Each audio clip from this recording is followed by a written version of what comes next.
Now with the previous design, I could take it into transformation window and decrease its size or increase its size. But one thing you have to watch out for when you've got satin stitch in a design is what size is your satin stitch going to be if you decide to resize it bigger or smaller. So I'm going to pick up my ruler and let's just zoom in on these. I'll do it in normal. Okay, and I want you to watch over here. Right. From there to there, 0.82 millimeters. Now if I move that over here, it now becomes 1 millimeter. So if I transform this and make it smaller,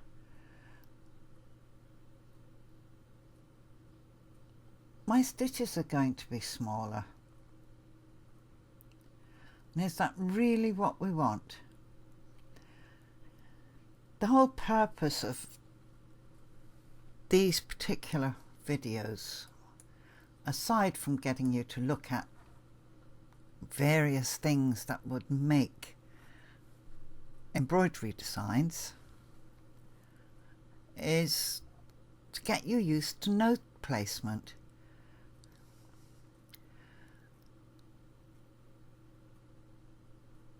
And little things like at the start of here, I mean, I doubt that zigzag is much more than 0.5 of a millimeter.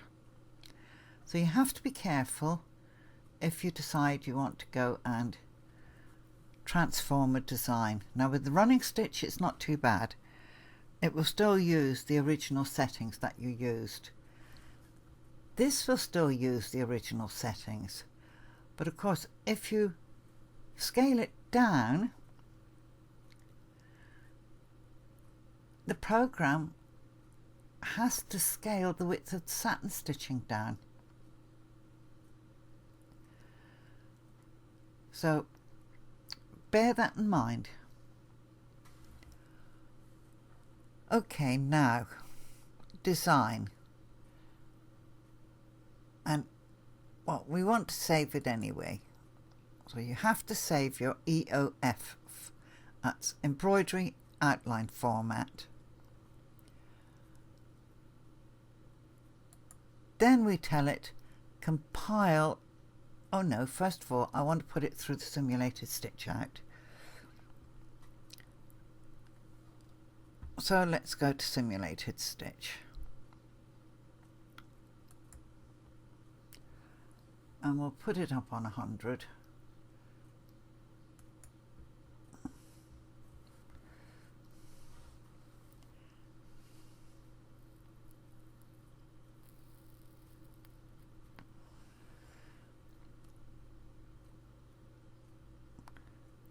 And another reason for choosing these is I wanted to show you don't have to be scared of doing designs that don't follow the norm.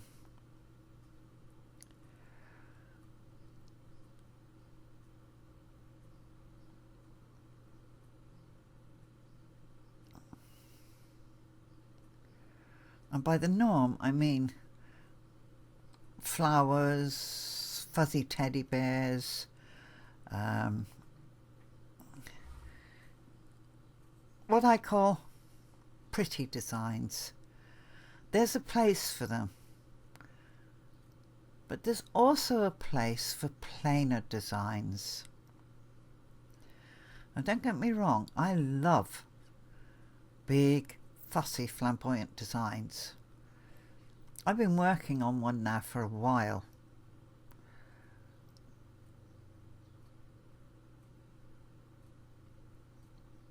When I say a while, about 2 years. Because I have to try and grab a minute or two in between doing other things.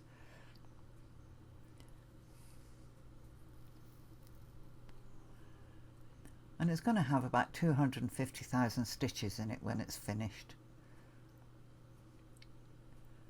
But it isn't going to be dense.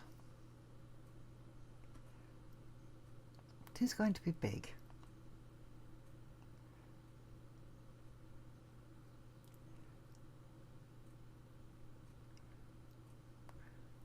Okay, well that's stitched out fine.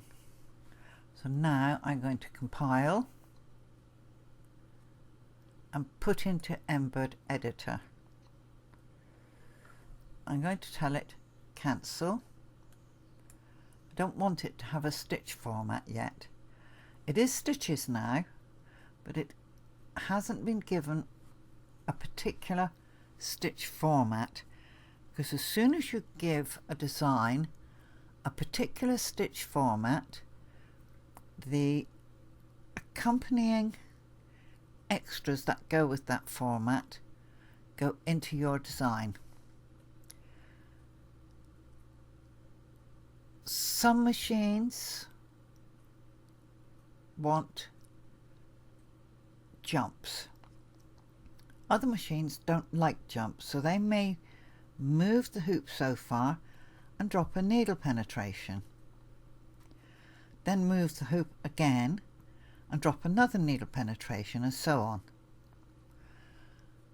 Some machines recognize color changes as trims.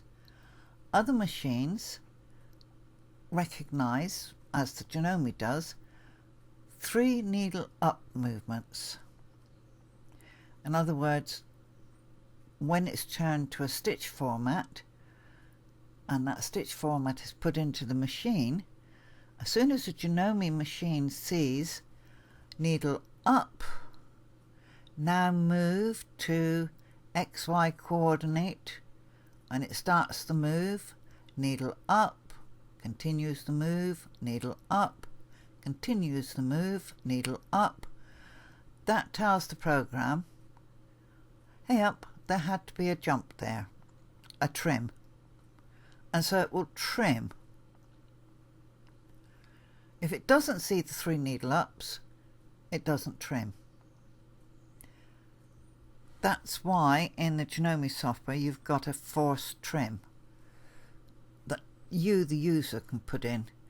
Now with other softwares, I don't know. And with other formats, I can't tell you what the triggers are for the trim stitch. That will be in your machine manual. Okay, so we've got it in here now. It's now stitches, so I'm going to ask it to run through the design in here. But first of all, I just want to enlarge it. I like to be able to see. That's a bit too much. Okay. Now I'm going to hit Sew Simulator. Now I'm almost certain it put in an underlay line in there.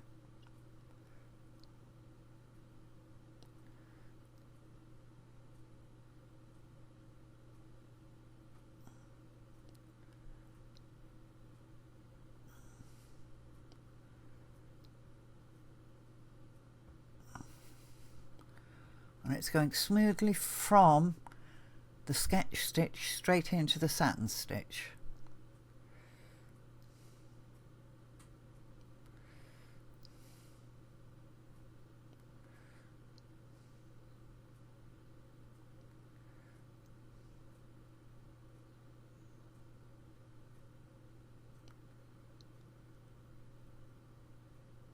That seems okay.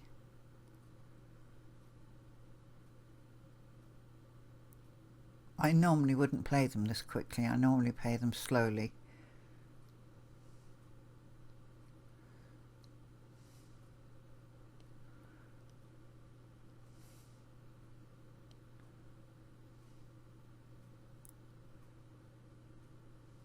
And then there's 2 jumps, one from the center of the body to the eye, one from the eye to the eyebrow.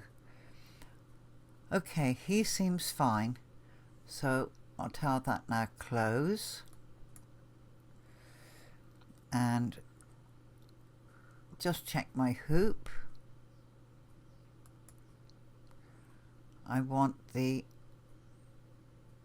170 by 200 Genome, which is on the standard 2 tab.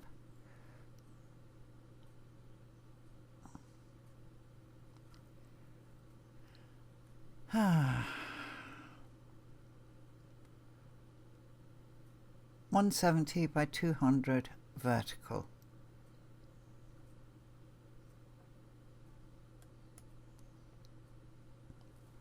Okay.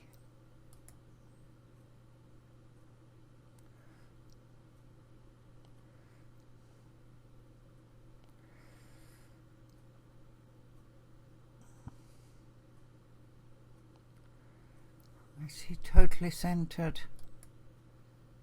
Yes.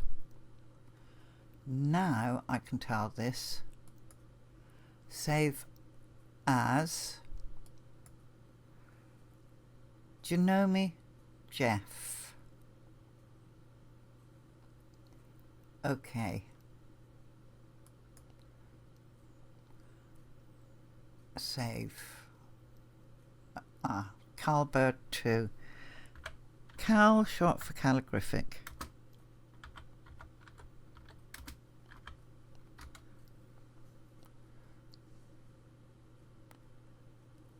And then go to Manager.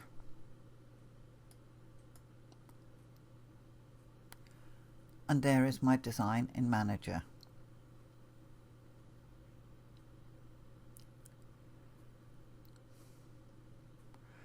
Now you can write to your USB from here. So if I right click on it, Input, Output Operations, USB stick. The only thing is I don't have a USB stick in my machine at the moment, but we'll go and we'll take a look at the menu. Okay, drive. You have to know the drive letter that your USB stick is in. Now that's the wrong one. That's H. I think it's normally I that I have on this one. Can't read the disk. Yeah, that's okay, because that's because there's not one in there. Now, if you use a Genome machine, and I've got to talk about Genome because I don't own a brother machine anymore, and I don't own any other brand apart from my Tajima. You have to format your USB stick in your machine first in order to get the right folder system. And normally it's EMB is the parent folder, EMBF is the child folder. So you open your EMB. Let me just pop one in. I don't know what's on this. Here we go. This is the folder system for my 9900. EMB, EMBF, I open it up and there's a test design in it. I'm going to close that. What drive am I? L. Come back into here and choose L. Open EMB, open EMBF, and then tell this write files.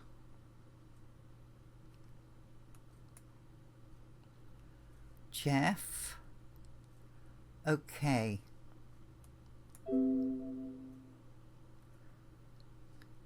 No.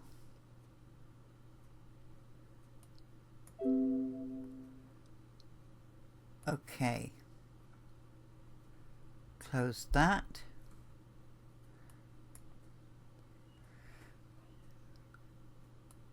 File Explorer, Removable Disk L, EMB, EMBF, Embird 2, JEF file.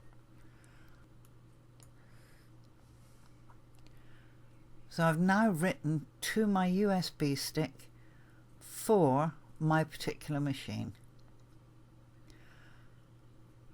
So if you own Embird and you want to write to a USB stick or a compact flash card, it must be formatted in your machine first. That puts the file system on it. Then you have to know what the letter for that particular drive is. And you saw on mine it was L. Then when you've done that and it shows you the folders, you open the correct folder, the parent, then you open the child folder and you write into the child folder. Now, owners of brother machines, I